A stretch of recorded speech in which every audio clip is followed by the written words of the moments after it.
जय हिंद।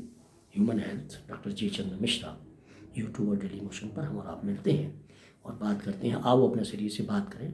इसमें हम आज बात कर रहे हैं अंतरत्वचीय रक्त जो आ जाता है सबकुटेनियस ब्लीडिंग। जो हमारे शरीर के जो ऊपरी त्वचा की जो सबसे ऊपरी परत है उसमें जो ब्लीडिंग हो जाती है, उसमें जो रक्त आ जाता है, वो सबकुटेनियस ब्लीडिंग के ऊपर बात कर रहे हैं, जो धब्बे के रूप में हमारे शरीर के स्किन पे ऊपर दिखाई देता है। लाल, नीला, पीला कैसा भी हो सकता है, वो परिस्थिति के हिसाब से और समय के हिसाब से रंग बदल जाता है उसका। अब हम बात कर रहे हैं कि ये जो धब्बे आते हैं, इस पर हमने बात करी अभी तक इंजुरी कि अगर हमारे शरीर में चोट लगने से जो ब्लीडिंग होती है, किसी ने मार दिया, कहीं गिर गए, कोई जल गए, कोई और बात हो, तो उससे जो ब्लीडिंग होती है वो बाहर से दिखाई दे जाती है। और उसमें कैसे रंग परिस्थिति के हिसाब से होते हैं, वो नीले रंग, ज़्यादातर ब्लूइश रेड होता है रंग। तो अब बात कर रहे हैं हम कि एलर्जिक रिएक्शन से जो सबकुटेनियस ब्लीडिंग होती है उसके क्या लक्षण हैं। आपने देखा होगा कि बहुत सारे लोग अपनी मन मर्जी से दवाइयाँ लेते रहते हैं और कई बार उनको एलर्जिक रिएक्शन हो जाता है। पित्ती उछलाई, आपने देखा होगा, कोई दवाई खाई और उनको पित्ती, या कोई चीज़ उन्होंने खाई तो आप कहते हैं पित्ती उछलाई, वो जो है ना, जगह जगह चकत्ते ओवर जाते हैं, स्वेलिंग हो जाती है। और अगर वो ज़्यादा बढ़े तो वहाँ ब्लड साफ दिखाई देने लगता है, लाल रंग के होते हैं वो। अब जो एलर्जिक रिएक्शन से होते हैं उनके बारे में क्या है कि जो हमारे अंदर शरीर में हमने खाया कुछ या शरीर के संपर्क में आया कुछ और वो ऐसा है जो हमारा शरीर उसको नहीं चाहता कि वो अंदर आए, अंदर आ गया है तो बाहर निकल जाए, तो उस समय शरीर अपनी प्रतिक्रिया देता है और शरीर का जो सिस्टम है, इम्यून सिस्टम है, वो अपने आप काम करने लगता है और वो कहता है कि इस चीज़ को बाहर निकालो, और अगर नहीं निकालते हो तो इससे हमारी लड़ाई होगी। तो शरीर का जो डिफेंसिव सिस्टम है वो उससे लड़ना शुरू कर देता है। वो कहलाती है रिएक्शन, कि अगर हमने कोई चीज़ दी शरीर को और शरीर ने नहीं ली और उसके प्रति विपरीत प्रतिक्रिया उसने दे दी शरीर ने, और शरीर जब विपरीत प्रतिक्रिया दे, रिएक्शन हो गया। अरे रिएक्शन हो गया। रिएक्शन क्या हो गया? कोई जो है वो किसी को एलर्जी है, मान लीजिए दाल से, और वो दाल खाता है तो उसके शरीर पे चकत्ते आ जाएंगे। अगर किसी को एलर्जी है कि प्लास्टिक छूने से, या किसी कई बार मैंने देखा है कि ऐसे हैं जो पॉलिस्टर के कपड़े, पॉलिस्टर के शुरू में कपड़े चलते थे, पहन लेते थे तो उनको चकत्ते उड़ जाते थे। क्यों? कि उनसे एलर्जिक रिएक्शन होता था, बॉडी नहीं चाहती थी, तो अंदर से ब्लीडिंग होकर आ जाती थी, तो चकत्ते आ जाते थे। तो जो एलर्जी है हमारी बॉडी के अंदर, जो एलर्जिक रिएक्शन है, उसके अंदर जो चकत्ते उड़ते हैं उनमें स्वेलिंग साथ होती है। सबकुटेनियस ब्लीडिंग में अगर एलर्जिक मीडिया से हो रहे हैं, अगर कोई कारण एलर्जी का है, तो उसमें स्वेलिंग और रेडनेस होती है चकत्तों में, पित्ती उछल जाती है, कई जगह देखा हुआ, एंटी एलर्जिक दे दो ठीक हो गई। तो ये कई बार ऐसी एलर्जिक रिएक्शन होती है और वो एक ही नहीं है, उसमें कई चीज़ें हैं। कई बार अस्थमा के कई बार हम डायलेटर्स लेते रहते हैं, अमीनोफाइलिन ले ली, डेरिफाइलिन ले ली और दुनिया भर की, और हम अपने जो अस्थमेटिक मेडिसिन है वो लेते स्टेरॉइड ले लिए, कभी डायलेटर ले लिए, कभी कुछ ले लिया, और धीरे धीरे करके वो ऐसी स्थिति आ जाती है, 10 साल हो गए लेते, तो जैसे ही दवाई ली वैसे ही हमारे शरीर पर चकत्ते आ गए। सांस फूलनी तो बंद हो गई, सांस जो फूल रही थी वो तो बंद हो गई, लेकिन लाल लाल धब्बे, नीले नीले धब्बे हमारी बाहों पे, पैरों पे, कहीं भी आ गए मरीज के पे, पेशेंट जो है।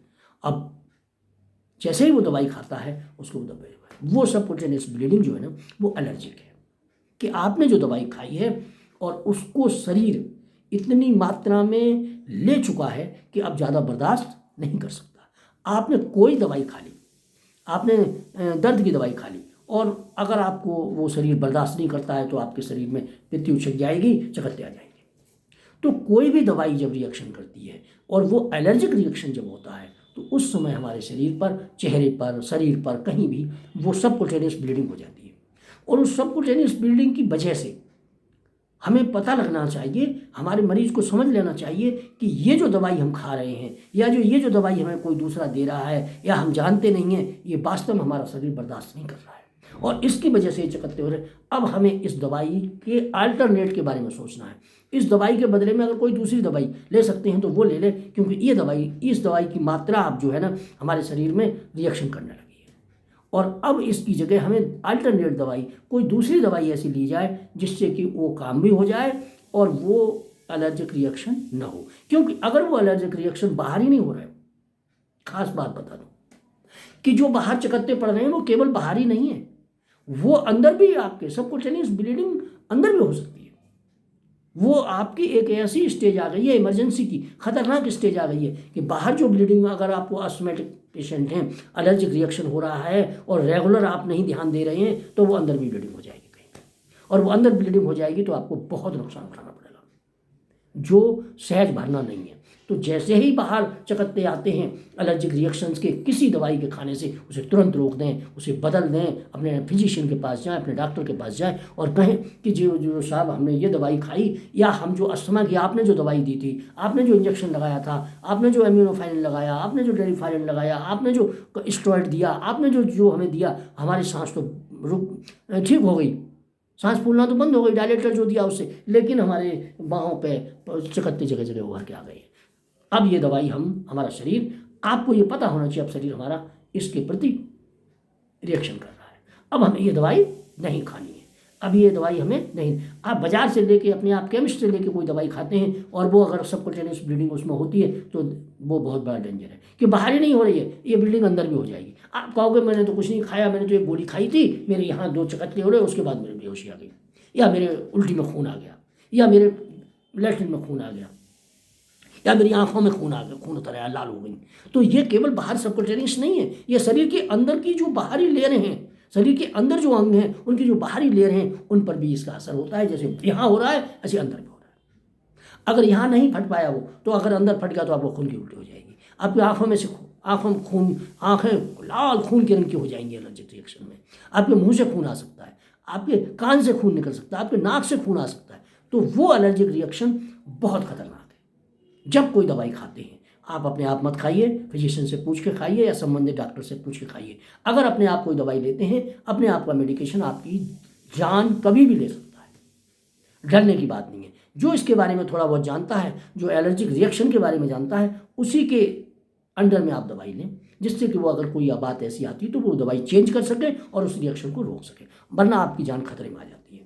तो एलर्जिक रिएक्शन मामूली नहीं है। आपके जब भी सबकुटेनियस ब्लीडिंग होती है, अलर्ट होकर के तुरंत अच्छे फिजिशियन के पास जाएं और उसके बारे में आप डिस्कस करें और उसको तुरंत रोकें, क्योंकि वो बाहर ही नहीं है, ये चकत्ते जो बाहर ही नहीं आ रहे हैं, अंदर भी इस तरह की रिएक्शन जो है होगी और आपका बहुत नुकसान हो जाएगा। इसलिए प्लीज़ जब भी चकत्ते वाली आती है, सबकुटेनियस ब्लीडिंग अगर रिएक्शन वाली है, एलर्जिक रिएक्शन वाली है, तो प्लीज़ जल्दी से जल्दी उसका इंतजाम करें। धन्यवाद। देखते रहिए ह्यूमन हेल्थ, डॉक्टर जी चंद्र मिश्रा। आओ अपने शरीर से बात करें। इसके अंतर्गत हम अपने शरीर की संबंध व्यवस्थाओं को बात करते हैं, और आप चैनल को सब्सक्राइब कर लीजिए, लाइक करिए, कमेंट्स करिए, पसंद नहीं आए तो डिसलाइक कर सकते हैं, लेकिन करिए जरूर, जिससे हम आपको अलर्ट कर रहे हैं कि हम आकस्मिक दुर्घटनाओं से आपको बचा लें, आपके शरीर को बचा लें।